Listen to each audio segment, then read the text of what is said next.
Imana ishimwe haleluya, twongeye kubaha ikaze bakunzi b'ijambo ry'Imana, bakunzi badukurikirana kuri Abayo Media TV, twongeye kubasuhuza tubifuriza umwaka musha muhire wa 2025.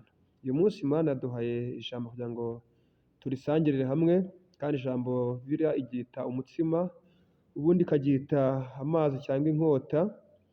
Rero tugize ngo uyu mwanya dusome ijambo ry'Imana, ku ijambo ry'Imana ni Dawidi yaravuze ngo ni itabaza ry'ibirenge rimurikirira ibirenge byacu, ntidusitare ntituyobe. Niyo mpamvu tugize ngo dusangire hamwe ijambo ry'Imana Imana dusize ku mutima. Abami ba kabiri ibice 4 umurongo wa mbere haravuga ngo bukeye umugore umwe wo mu bagore b'abahanuzi asanga Elisa, aramutakambira ati umugaragu wawe ari we mugabo wanjye yarapfuye, kandi uzi ko uwo mugaragu wawe yubahaga Uwiteka, none umwishuza araje arashaka kujyana abana banjye bombi ngo abagire imbata ze. Elisa aramubaza ati none se nkugire nte? Mbwira niba hari icyo ufite imuhira. Nawe ati umuja wawe ntacyo mfite imuhira keretse agaherezo k'utuvuta. Aramubwira ati genda utire ibintu birimo ubusa mu baturanyi bawe bose, ariko ntutire bike, maze winjirane mu nzu n'abana bawe ukinge utwo tuvuta udusuke mu bintu byose, ikintu cyose uko cyuzuye ukibike. Nuko amusigaho, yinjirana n'abana be mu nzu arakinga, bamuzanira ibyo bintu abisukamo. Nuko ibyo bintu bimaze kuzura, abwira umuhungu we ati ongera unzanire ikindi kintu. Nawe aramusubiza ati nta kindi gisigaye. Uwo mwanya amavuta arorera kuza. Amen. Imana ishimwe haleluya. Muri iri jambo harimo ubutabazi, harimo igisubizo, ariko gishingiye ku kizamini, gishingiye ku kigeragezo. Uruhande rumwe twakwita ikigeragezo, kuko iyi nkuru itubwira ko ari umugabo waje gupfa, kandi yari umugaragu, yari umukozi w'Imana, kuko umugore we ubwe yamutangiye ubuhamya, aramubwira ati umugaragu wawe, uwo umugabo wanjye mwabanaga, yaravuze ngo yubahaga Imana ariko yaje gupfa. Bivuga ngo uyu mugabo yari icyitegererezo, kuko iyo tugeze aho abagore bacu badutangira ubuhamya, burya umugabo cyangwa uwo muntu koko aba rwose ariko kuri agerageza, kuko burya uwo mubana burya akumenyaho agace kanini gusumbya abo hanze. Mu bigaragara rero uyu koko nk'uko Bibiliya bivuga, yari umukozi w'Imana abana na Elisa. Uyu mugabo aza gupfa, bivuga ngo asigaramo umwenda cyangwa apfa afite ideni. Rero nk'uko Bibiliya bitubwiye, umwishyuza aza kwishyuza uyu mugore wari usigaranye abana, usigaranye urugo. Aramubwira ati niba ubwishyu bwarabuze, urampa aba bana bawe mbajyane, mbagire imbata, mbagire abakozi banjye, mbagire abagaragu, ideni nirishira. Niko bahari bashaka baravuganye ati nzagusubiza abana bawe. Ariko Imana ishimwe cyane, abona Elisa yabanaga n'uwo mugabo. Aramubwira ati umugaragu wawe yarapfuye, none umwishyuza araje. Elisa aramubwira ati noneho ufite iki? Aramubwira ati nta kintu mfite uretse amavuta makeya mfite, niyo nsigaranye, niyo adutunze.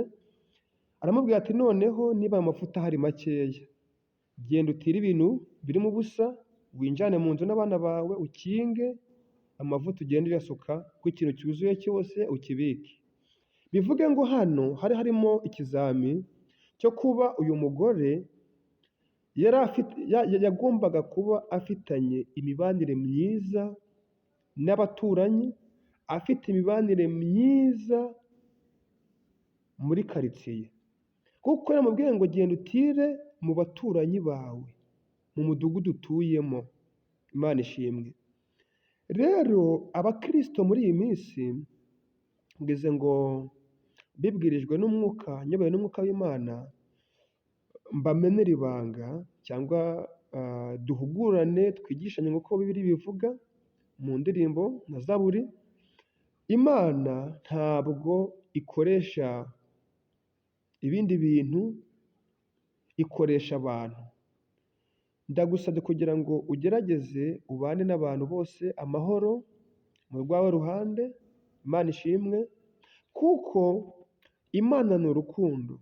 Niba udakunda mugenzi wawe, utagerageza ngo abaturanyi bawe, abo mubana, umuntu uwo ari we wese ngo ugerageze mu rwawe ruhande, biragoye ko Imana izagutabara.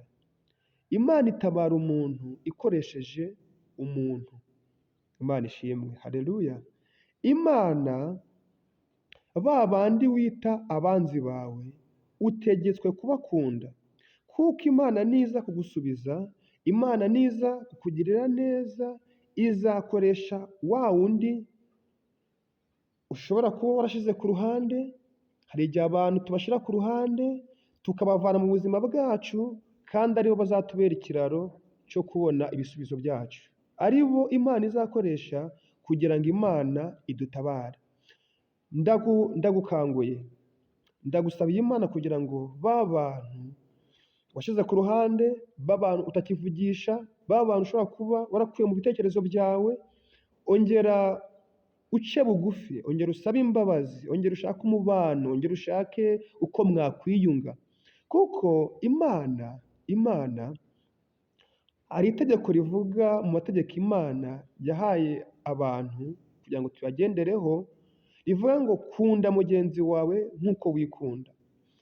Utegetswe gukunda mugenzi wawe, kuko biritubwira ko Imana tutayibonesha amaso, ahubwo tuyibona muri bagenzi bacu.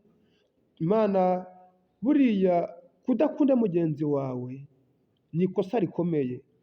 Ndagira ngo nkubwire ngo wa wundi, wa muturanyi, wa muvandimwe, wa muntu, wa wundi ubona ko nta cyiza cyamuvaho, uwo icyiza cyamuvaho niwe Imana izakoresha, niwe Imana izavugisha, niwe Imana izagutumaho.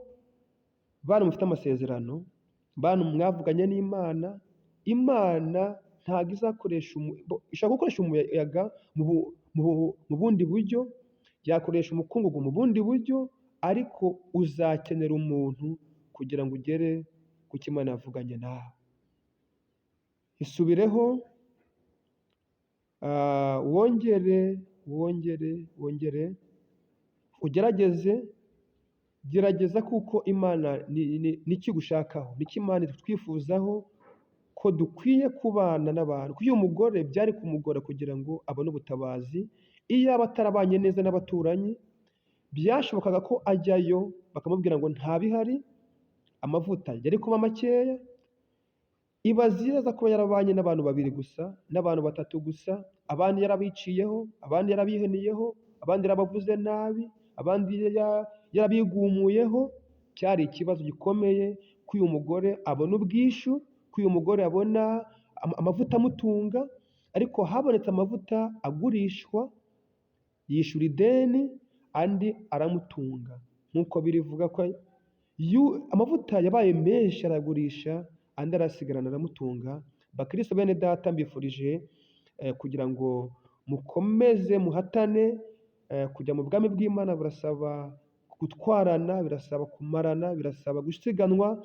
Ariko ngeze ngo uyu munsi mbafashishe ijambo rivuga ko dukwiye kubana n'abantu bose amahoro, kuko Imana nijya kugutabara, Imana nijya kugusubiza, Imana nijya kukurengera, Imana nijya kukugirira neza, yewe uzakenera umuntu, uzakenera umuntu. Ubana neza n'abantu, nta mudashoboka.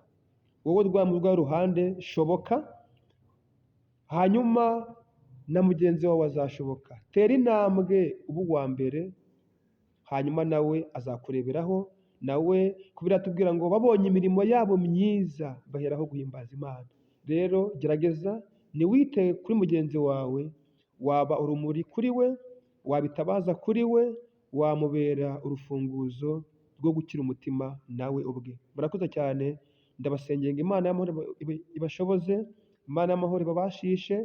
Pawulo yaravuze ngo nshobozwa byose na Kristo umpa imbaraga, twebwe ntitwabyishoboza, ariko gerageza umutima wawe, ubwenge bwawe, imbaraga zawe, Imana nayo izagushoboza. Ni mu izina rya Yesu, amen.